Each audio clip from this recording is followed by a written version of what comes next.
So welcome, folks. Yeah, nice to see your names. So I thought I didn't prepare anything. Wasn't sure what to talk about, and so wanted to leave it to you all. And maybe a little wonky on um, YouTube, but if you have a question or theme, why don't you chat it in? And if there's something that you see that someone else chatted in that's of interest, just repeat one of the words from that question, and I'll get some drift of it. But maybe we'll take a minute. What feels useful? What feels useful?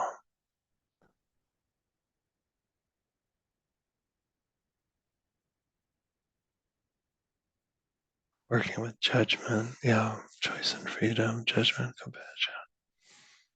Mhm. Right speech, yeah, yeah, got it. Music, wrong guy, wrong guy. The backup singer.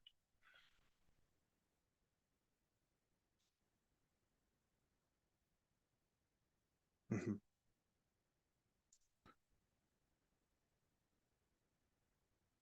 mhm,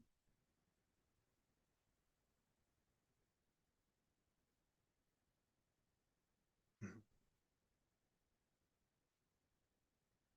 mhm.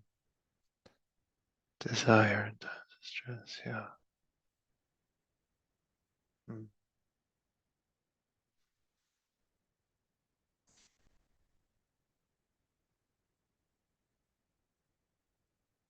mhm.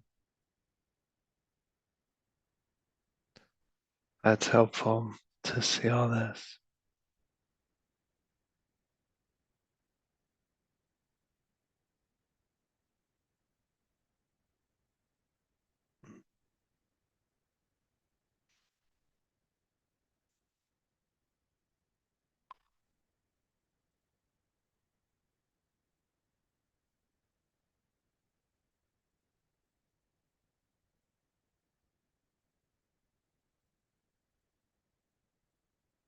Okay.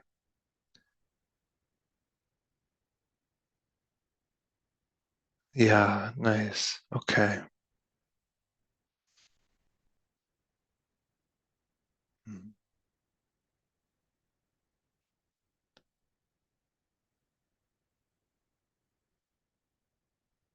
Great. Okay, thank you. It's helpful. That will spark something. I will do something. Something will emerge from my mouth. Um, yeah, and it's helpful to get a pulse and just, sometimes it's like you have to feel the inspiration comes from the encounter with another. So, all right, let us meditate together.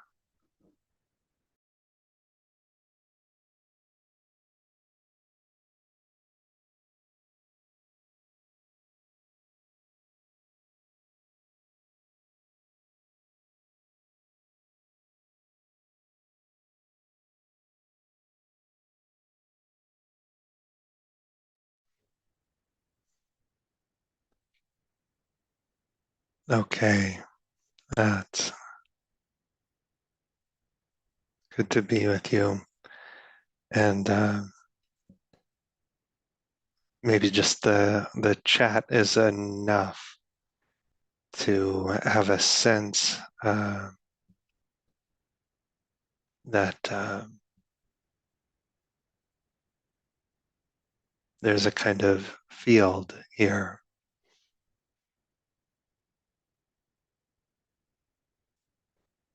animated by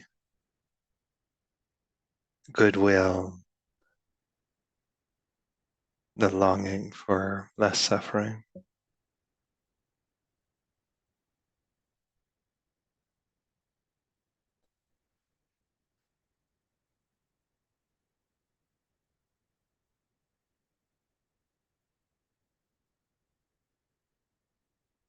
So maybe we just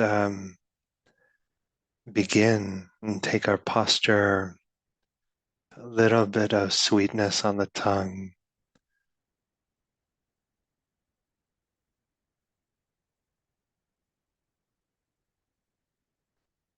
a little bit of goodness rippling through our body, the goodness that is called Sangha.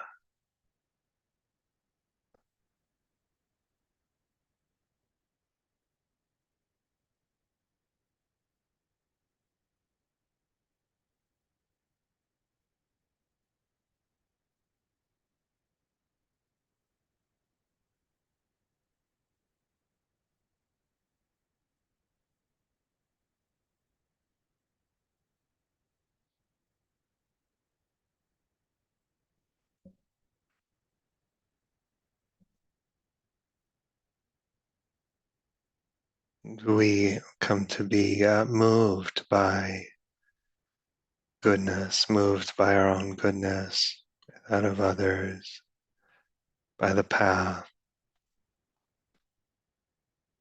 And the Dharma is a kind of progressive sensitization to goodness.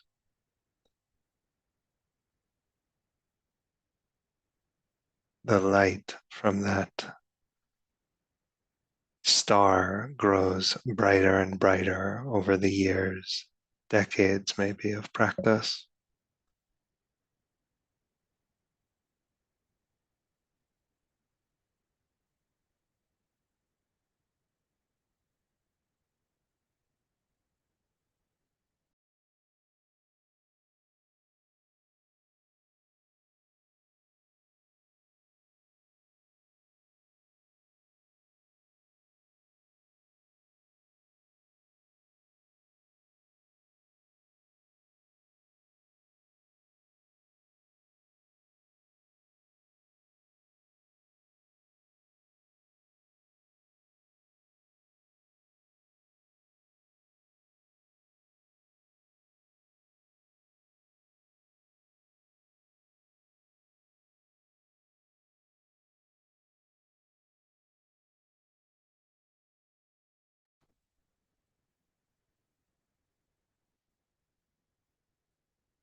As we come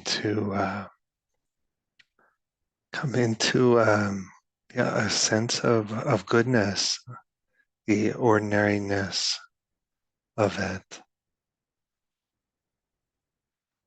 So we come to trust it, know that it's there for us as practitioners, it's there for us to call on.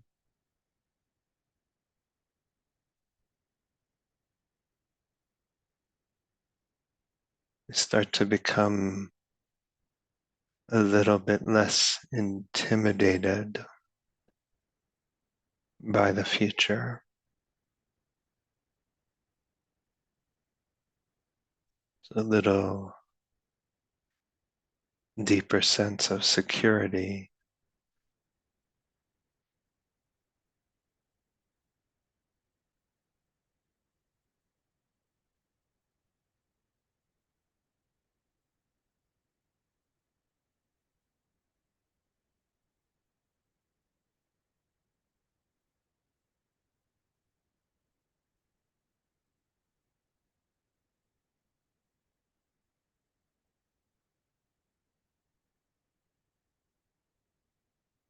And maybe it feels more natural just to put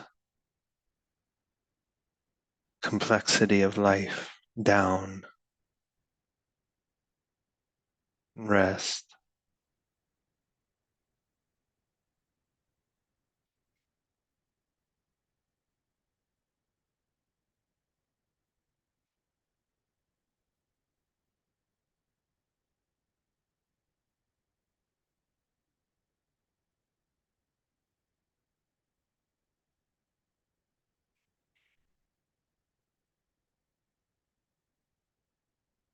Drawing the line clearly around what's in the focus space and what's background. And then drawing that line around, say, the sensations of our breathing, sound, the body, phrase. And drawing that line, we're not turning everything outside that circle into an enemy. We just treat it all like a phone ringing that we know is not for us, as Ajahn Brahm said.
When the past doesn't feel like it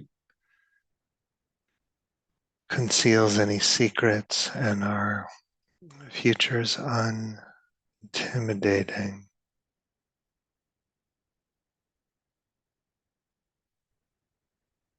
becomes natural to rest, here, now.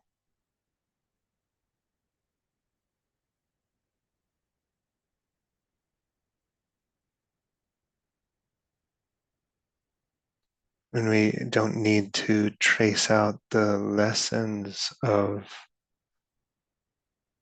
memory and pain.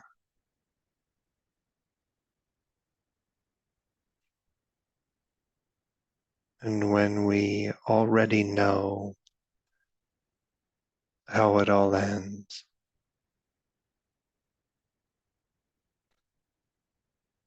it comes natural to rest here now.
Sometimes we have to firewall our peace from our care.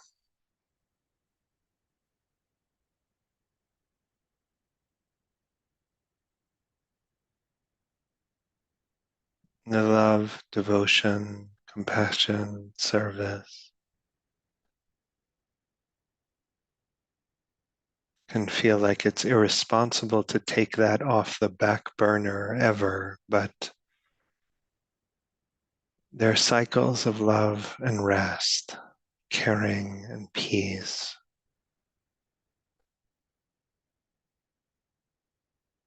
And to actually always be caring erodes our capacity for love, rejuvenation.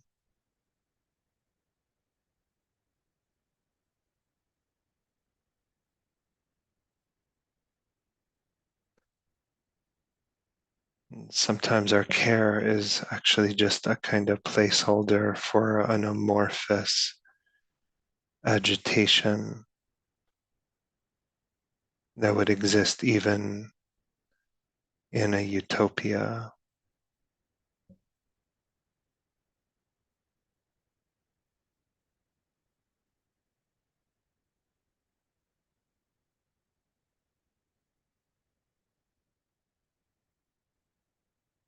And so we rest.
Okay, folks.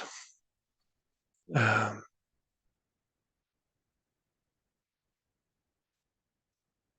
yeah, so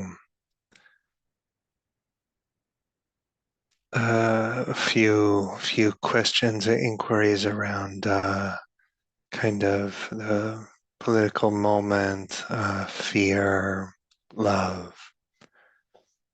Maybe start there.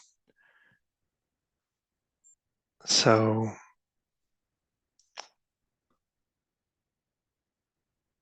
it's a kind of very active question for me, and it's not something that I at all have a sense of like, okay, this is how to do it, and certainly have no sense of that I know something that you must know and tell you how to do it. It's more a kind of living with the question of um, what's the appropriate response and kind of what does love entail? And that question, what does love entail? What is love? What does it ask of me? What does it offer me? That's not a question we answer. That's a kind of koan that we live with. And it's heightened in this time, but that's not a question ever meant to be answered, because to answer it is to short circuit our ethical evolution.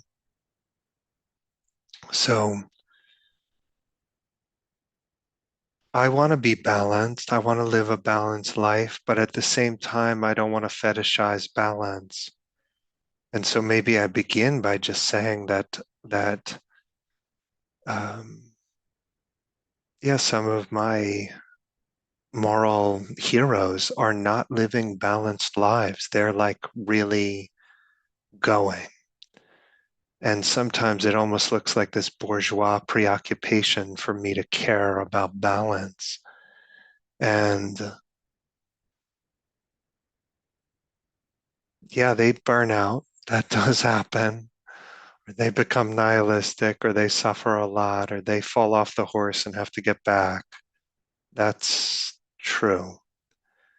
Um, but they live impactful lives, and there's a lot to be said for that. But as Buddhist practitioners, it's like, okay, in a sense, where the path is founded on the sense that like it's possible to live a life of love and also take good care of our heart and stay balanced in some way. And and given that, one of my impulses, like, uh, if we're going to suffer, it better be for a good reason. It better be consolidating our love. It better be sponsoring our service. It better be moving us into engagement of some kind. If we're suffering and it just has a cyclical, spinny kind of feel, that's inefficient suffering. And I'm becoming more and more kind of suspicious about that. And sometimes it feels like, well, it's almost like a moral obligation. But we want to look, is it actually wholesome suffering? That's the question. This path is about not squandering pain, but we want to be sensitive. Is this a wholesome form of suffering? Or is this some kind of almost moralistic sense that I'm supposed to be suffering? And and so we want to investigate. And I feel like yeah, we're just being called into a more radical form of compassion and equanimity. And it's like, okay, what is compassion? Compassion is like we have this sense that well, it's the medicine for suffering, and in some ways it is that. It's love in the face of suffering. It's the medicine for suffering, but it's not medicine whose efficacy we assume. In other words, we don't know. It's just love in the face of suffering. It's not the intolerance of suffering. And it's not some kind of frenzied insistence that it works. It's just love.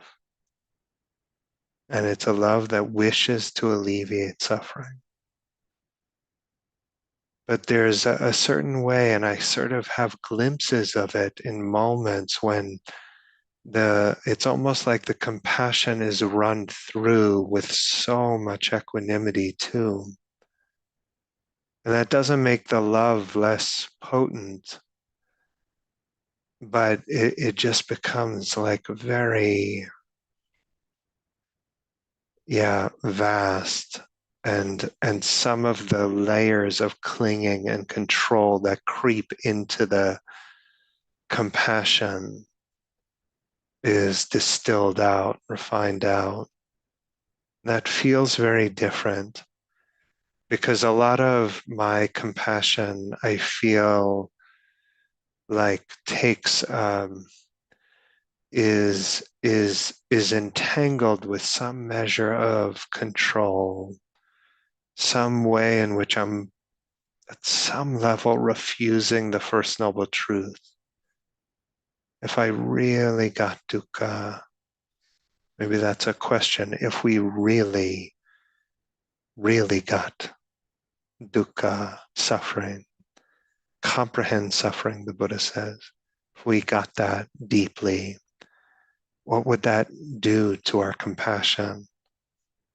I don't know. Said only arhats understand dukkha fully. But I get little kind of intuitive hits on what that might be to really know suffering and for that love to rise up to try to meet the suffering that might be alleviated. And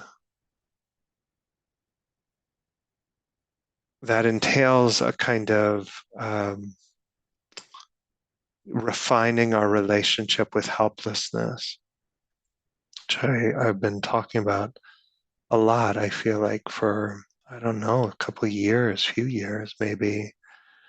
That word helplessness, which sometimes is a kind of acts as a synonym for dukkha, for suffering.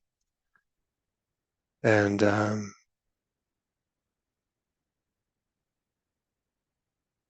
can our heart remain open on the other side of our power?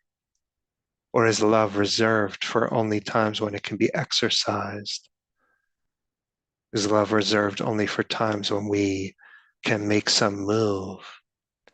What happens when we can make no move?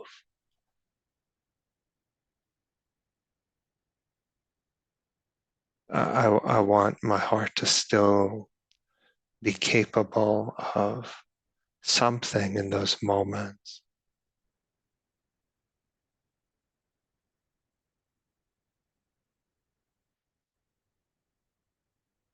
And it connects to sense of mortality for me, which is like, okay, if I really understood anicca, really understood that, what would my love look like? What would my rest look like?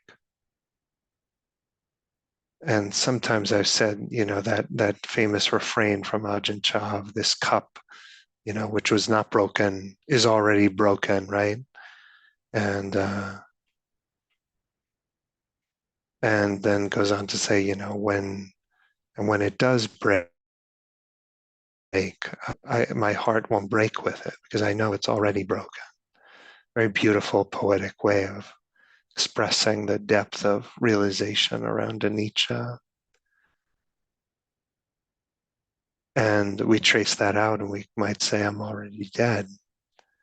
Sounds like some kind of like macabre heavy metal refrain or something, but okay. Yeah. What does that do to our love? What does that do?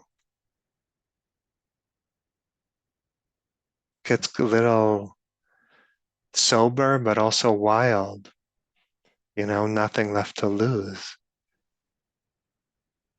And my love still feels constrained by fear in different ways, but I'm keeping a kind of relationship with that fear and this distorting effects. Not that we want to dismiss all fear or something like that, but sort of like my whole life, I've been just kind of like trying to listen, feel out a path. And I'm listening and feeling out like you know, when it's time for the love to get more radical. And I feel like I've been saying that for a while. Maybe it's just cowardice keeping me in place. Don't know. But there's something brewing.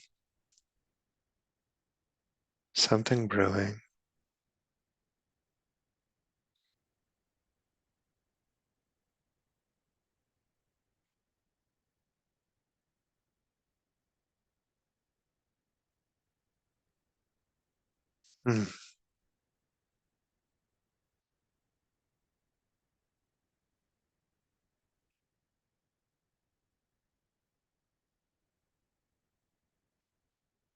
It's kind of like mismatch between the architecture of our nervous system and this world. No, just my nervous system doesn't feel like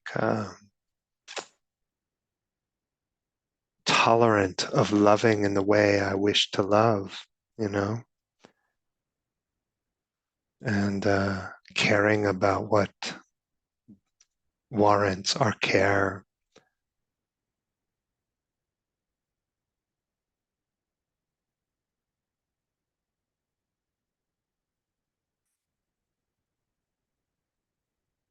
We don't have to have answers. We just have good questions for this, for your consideration. Okay. Thank you. Thank you all. Yeah. Appreciate uh, all that's in the chat. I'll take a look at that and maybe get inspired. I will actually prepare something next time. And yeah, I wish you all well. I'm doing a day long for IRC on Saturday. If you want to come, you can drop in for a little bit or the whole thing if you like. Insight Retreat Center online. Okay, folks, you all be well. Talk to you sometime. See you somewhere on the Dharma campus.